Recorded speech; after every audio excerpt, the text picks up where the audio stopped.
আমার মাওলার দেওয়া নেয়ামত হাত দিয়া কাজ করছো, আমার মাওলার দেওয়া নেয়ামত চক্ষু দিয়া দেখছো, আমার মাওলার দেওয়া নেয়ামত ব্রেন দিয়া ব্যবসা বাণিজ্য কইরা বড় মেয়া হইছো।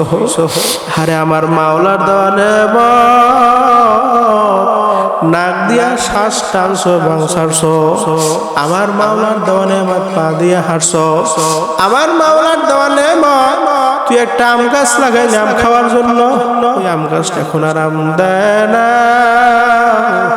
ওই আম গাছটার কাইটা লাকড়ি বানাইয়া চুলার ভিতরে পড়াইয়া ভাত কইরা খাইছো। আমার মাওলা ডাক দিয়ে বলে, হ্যাঁ বন্দা বান্দি আমি তোর জন্য বানাইলাম।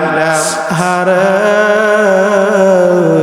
তুই একটা গাভী গরু কিনলি দুধ খাওয়ার জন্য, ওই গাভী গরুটা এখন আর দুধ দেয় না, ওই গাভী গরুটার জবাই কইরা খলখলাইয়া গোশত পাক কইরা খাইছো। আমার মাওলা ডাক দিয়ে বলে, হ্যাঁ বন্দা বান্দি খা আমি তোর জন্য ও বানাইলাম, কিন্তু আমার ফসল হয়েছে মানুষ, আমি তাদেরকে বানাইছি আমার ইবাদতের জন্য। হজরের সময় মুয়াজ্জিন যখন আমার পক্ষ থেকে তোমাকে দাওয়াত দেয়, আসসালাতু খায়রুম মিনান নাওম, ঘুম হইতে নামাজ বলো। এ নাফরমান, ফজরের সময় তুই ল্যাপ কুম্বল গায়ে দিয়া ঘুমাইছো, গরমের ভিতরে ফ্যান সাইডা ঘুমাইছো, আরে ফজরের সময় তোকে আমি আমার ইবাদতে পাই নাই, জোহরের সময় তোকে আমি ডাকলাম, আমি মাওলার দেওয়া নেয়ামত খাইয়া তুই বিভিন্ন কাজের ভিতরে লিপ্ত হয়ে গেলি, জোহরের সময় তোকে আমি আমার ইবাদতে পাই নাই, আসরের সময় তোকে আমি ডাকলাম, আরে তুই আসরের সময় বিভিন্ন ফুটবল ক্রিকেটের ভিতরে লিপ্ত হয়ে গেলি, আরে আসরের সময় তোকে আমি আমার ইবাদতে পাই নাই, মাগরিবের সময় তোকে আমি ডাকলাম, হ্যাঁ নাফরমান, মাগরিবের সময় তোকে আমি আমার ইবাদতে পাই নাই, আরে এখন কবরে আসছো, তোকে হজ করতে বললাম করো নাই, যাকাত দিতে বললাম দেও নাই, অন্যের মাল লুটপাট কইরা খাইছো, আমার কোন হুকুমই তুই মানো না, এখন কবরে আসছো, এখন তোমার বিচার তুমি করো, তোমাকে জন্য মানুষ জবাই কইরা খাবে, আমি মাওলা তা জায়েজ রাখি না, এখন তোমার বিচার তুমি করো। আমার একটা কাজ আছে, আমার একটা চুলা আছে, ওই চুলার নাম হইছে জাহান্নাম।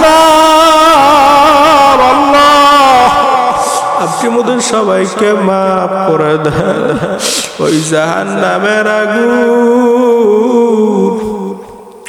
সহ্য করার ক্ষমতা দুনিয়ার কোন মানুষের নাই। ও মুসাফির বান্দ গাঠুরি,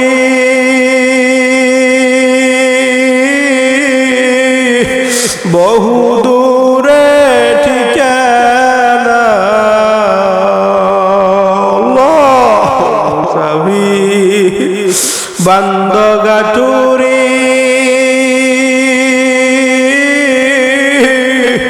বহু দূরে ঠিকানা,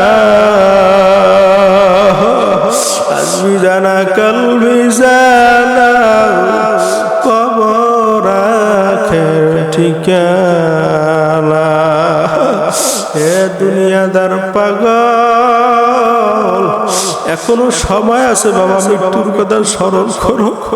আরে যখন আজরাইল তোমার বাড়ির দরজায় হাজির হইয়া যাইবে, যখন তোমার জান কবজ কইরা নিয়ে যাইবে, তোমার থরটা জমিনের ভিতরে পইরা থাকবে, ছেলে ডাক দিয়া বলবে, মাগো তুমি আমার কাছ থেকে যাইও না, আরে আমার বাবার মরা লাশ আমি একা পাড়া দিতে পারবো না। স্ত্রী ডাক দিয়ে বলবে, ও সন্তানেরা কাছে থেকে যাইও না, যাইও না, যাইও না, তোমার বাবার মরা লাশ আমি একা পাহারা দিতে পারবো না। কিছুক্ষণ পরে লাশটা বাহিরে ফেলে রাখবে, তোমার কামাই করা টাকার বাড়ি, তোমার কামাই করা টাকার গাড়ি তোমাকে জায়গা দিবে না। আরে লোকজন তোমাকে ধৈর্য সুন্দর কায়দা গোসল করাইবে, তখন ওই মুদ্রা ডাক দিয়া বলবো, মানুষ, ও আব্দুল আজিজ, ও আবু সালেহ, আমাকে জোরে ধরিস না, ধরিস না, ধরিস না, ধরিস না। আজরাইলের পিটানির চোটে আমার শরীরটা তুলার মতো নরম হয়ে গেছে, আমাকে ধৈর্য না।